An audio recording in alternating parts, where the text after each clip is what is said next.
Friends, here's yet another sign telling us that the time of Jesus' return is near. That is, in the recent decades, many deserts are turning green. To understand what I'm going to say, one needs to have the knowledge of a distant past. Here I'm talking about the times prior to Noah's flood.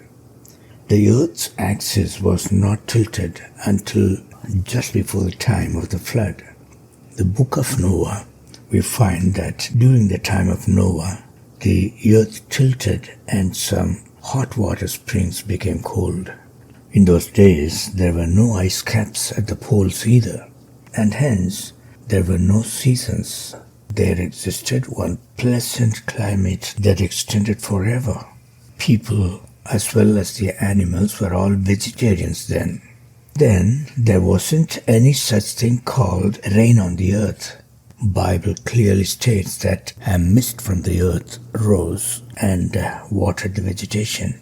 Furthermore, people lived a very long time in those days. For example, the first man, Adam, lived for 930 years. Even Noah, who crossed over to our realm from that time period, lived a total of 950 years. Now, there is a desert called Thar Desert in India.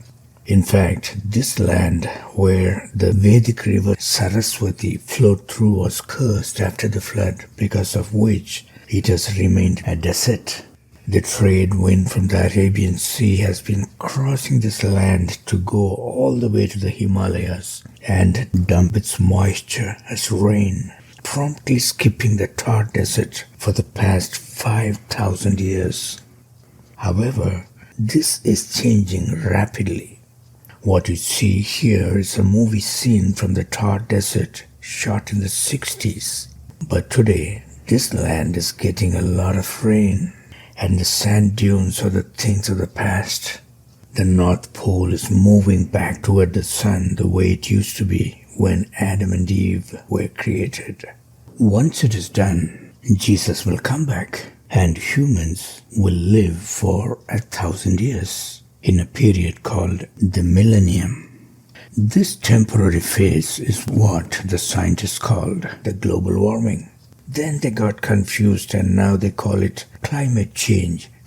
Nowadays, polar regions that used to see few months of sunshine get many more months of sun, which is impossible without the North Pole shifting toward the sun.